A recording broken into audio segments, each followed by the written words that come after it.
वहीं यूपी में बारिश अब ठंड और ठिठुरन बढ़ाएगी, जहां बारिश, शीतलहर और कोहरे का अलर्ट है। मौसम विभाग ने अलर्ट जारी किया है। कई जिलों में बारिश होने की आशंका। नोएडा और गाजियाबाद में हल्की बारिश हुई बीते शाम, और ऐसे में विभाग ने अलर्ट जारी किया है। कई जिलों में बारिश होने की आशंका है। आपको बता दें कि बीते शाम हल्की बारिश हुई है। अभी आज भी हल्की बारिश, बूंदाबांदी की आशंका है। इसके साथ ही अब मौसम में बदलाव होगा, ठिठुरन और ठंड बढ़ जाएगी।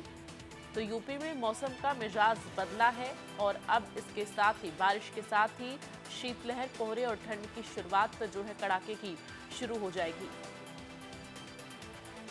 चूंकि आज भी मौसम में जो बदलाव हुआ है वो नजर आ रहा है। चूंकि आज आपको बता दें कि ठंड और ठिठुरन बढ़ गई है।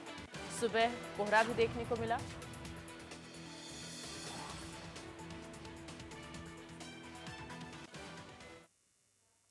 तो आपको बता दें कि लगातार ठंड जिस तरह से बढ़ रही है, ऐसे में अलर्ट जारी किया गया है मौसम विभाग की तरफ से।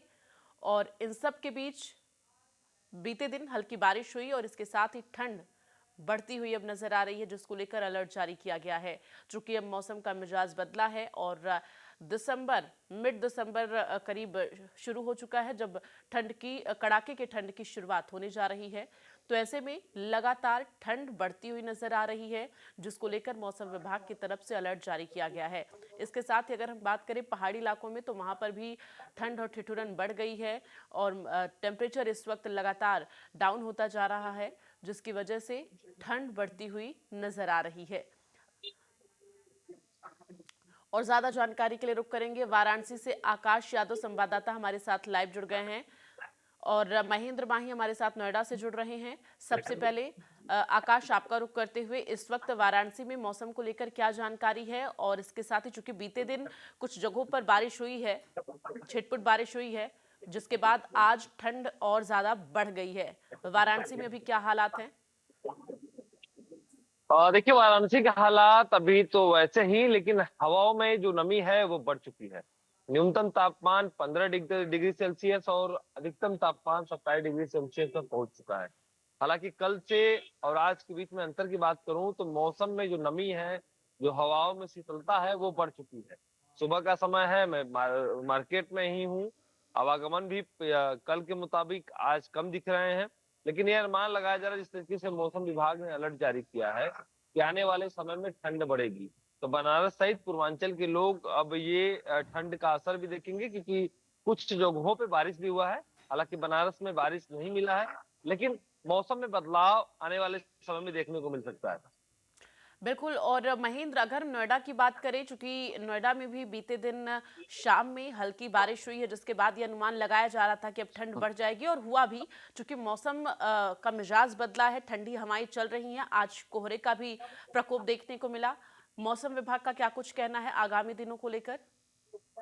बिल्कुल देखिए, जिस तरीके से दिल्ली एनसीआर के जो लोग हैं बेसब्री से दिसंबर का इंतजार कर रहे थे, क्योंकि दिसंबर माह में जो ठंड है वो दस्तक दे देती है, और कहीं ना कहीं जो लोग हैं इस जो सर्दी का दिल्ली एनसीआर के जो लोग हैं वो एंजॉय करते हैं। मगर 8 दिसंबर होने के बावजूद भी ठंड ने दस्तक नहीं दी थी। मगर कल अचानक पूरे दिल्ली एनसीआर में हल्की हल्की बारिश हुई, जिसके बाद जो मौसम है उसमें काफी बदलाव देखने को मिला। अचानक जो टेम्परेचर है वो न्यूनतम 7 डिग्री तक पहुंच गया। तो ऐसे में सोचिए, जो तापमान कल तक 16 डिग्री तक था, यानी कि देर रात में भी जो टेम्परेचर है वो 12 तक था, और सुबह की बात करें तो वो 7 तक पहुंच गया। और अभी की बात करें, आज 7 बजे की बात करें तो जो तापमान है वो 7 डिग्री सेल्सियस है, यानी कि जो ठंड ठंड है उसने दस्तक दे दिया है। और जिस तरीके से बारिश हुई, बारिश के बाद जो उत्तर प्रदेश का जो इलाका है वहां कोहरे के साथ साथ जो गलन वाली ठंड है वो लोग अब महसूस करने लग रहे हैं, यानी कि अचानक जो है वो तापमान काफी बदल चुका है। ऐसे में हमें ख्याल रखना चाहिए, क्योंकि मौसम बदला है, तो अब जो है लोगों को थोड़े गर्म कपड़े पहनने चाहिए, क्योंकि हमने देखा किस तरीके से दोपहर के वक्त दिल्ली एनसीआर का जो मौसम होता था, वहाँ जो टेम्परेचर होता था वो 18, 20, 22 तक पहुंच जाता था, जो कि एक तरीके से कह सकते हैं कि ठंड उसमें कम होती थी। मगर अब अचानक जो मौसम में बदलाव हुआ है, और दूसरी तरफ आईएमडी का भी कहना है कि देखिए आज भी बारिश की संभावना है, यानी कि सोमवार का दिन भी है आज, और आज बारिश की संभावना है।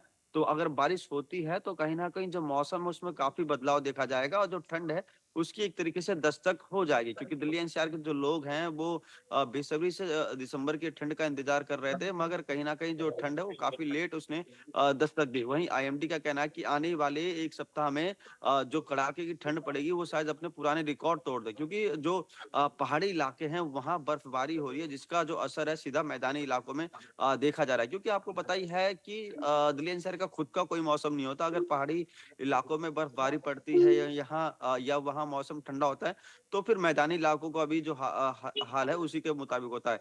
अब क्योंकि सड़कों पे खास तौर पे अगर बात करें जो हाईवेज होते हैं, जो यमुना एक्सप्रेसवे है, ग्रेटर नोएडा एक्सप्रेसवे है, इन तमाम जगहों पे आप धीरे-धीरे कोहरा देखने को मिलेगा। तो ऐसे में इस मौसम में आपको सावधानी भी बरतनी बिल्कुल होगी सावधानी क्योंकि के साथ साथ दिल्ली एनसीआर के लिए ये भी अच्छी बात है क्योंकि ठंड जैसे जैसे और बढ़ेगी तो पॉल्यूशन में भी थोड़ा सुधार देखने को मिलेगा। इसके साथ ही आकाश, अगर हम वाराणसी की बात करें, चूंकि अब देखिए ठंड ने दस्तक जो है वो तो दे ही दी है, लेकिन अब ठंड बढ़ेगी, उसके बाद लोगों की और परेशानियां भी जो है वो बढ़ती हुई नजर आएंगी। ऐसे में अगर हम निगम प्रशासन की बात करते हैं, चूंकि जगह जगह अलाव की व्यवस्था करना, जो रैन बसेरे हैं उनको मेंटेन रखना, क्या शुरू कर दिया गया है क्या? सब कुछ चाक चौबंद है क्या? देखिए अभी बीते दिनों मुख्यमंत्री खुद बनारस आए थे। उन्होंने अधिकारियों से अधिकारियों को ब्रीफ भी किया था कि ठंड बढ़ सकती है और किसी तरीके से ढिलवाई ना होनी चाहिए। जो रैन बसेरा है, जो अलाव की व्यवस्था है, वो आपको मुकम्मल करना है क्योंकि जो बाहर से लोग यात्री आते हैं उनको रहने की दिक्कतें होती है तो रैन बसेरा में रहते हैं या फिर जो सड़कों पे सोते हैं उनको रैन बसेरा एकमात्र साधन होता है। यदि रैन बसेरा ना हो तो ठंड से उनकी जान भी चली जाती है। इसको लेके अधिकारियों को सीएम ने ब्रीफ किया है और नगर निगम पूरी तरीके से कमर कस चुका है। यदि ठंड आगे एक सप्ताह के अंदर बढ़ेगी तो जो रैन बसेरा की जो प्रक्रिया है, रैन बसेरा को सुन लिया गया है, वहां पे अलाव की व्यवस्था कराई जाएगी। गद्दे ऑलरेडी पहुंचा दिए गए हैं क्योंकि अभी भी रैन बसेरा में कोई रह नहीं रहा है क्योंकि ठंड अभी जो कल के मुकाबले, मैंने कहा ना, कल के मुकाबले जो ठंड है वो आज थोड़ा सा ठंड बढ़ा है और एक सप्ताह के भीतर कड़ाके की ठंड पड़ने के जो आसार है वो मौसम विभाग ने बिल्कुल, बताया है। व्यवस्थाएं यदि चाक कड़ाके की चौबंद ठंड इसलिए भी होनी चाहिए क्योंकि वाराणसी पर्यटक नगरी है और ऐसे में जब ठंड ने दस्तक दे दी है तो जरूरत कभी भी पड़ सकती है। महेंद्र, अगर हम नोएडा की बात करें तो इस वक्त पॉल्यूशन को लेकर क्या जानकारी है और रैन बसेरों को लेकर क्या जानकारी, व्यवस्थाएं सभी सुनिश्चित कर ली गई हैं क्या? बिल्कुल देखिए अगर पॉल्यूशन की बात करें तो पिछले 1 सप्ताह से जो दिल्ली एनसीआर का जो पॉल्यूशन है उसमें काफ़ी गिरावट देखा गया है। जहाँ एयर क्वालिटी इंडेक्स 300 से लेकर 500 तक दर्ज किया जाता था। पिछले 1 सप्ताह में जो खासकर नोएडा और ग्रेटर नोएडा के इलाकों की बात करें तो यहाँ जो एयर क्वालिटी है वो 100 तक पहुँच गई यानी कि हवा में काफ़ी सुधार आई है और ये केवल मौसम की बदौलत हुआ है, ना कि अधिकारियों के कामकाज की बदौलत।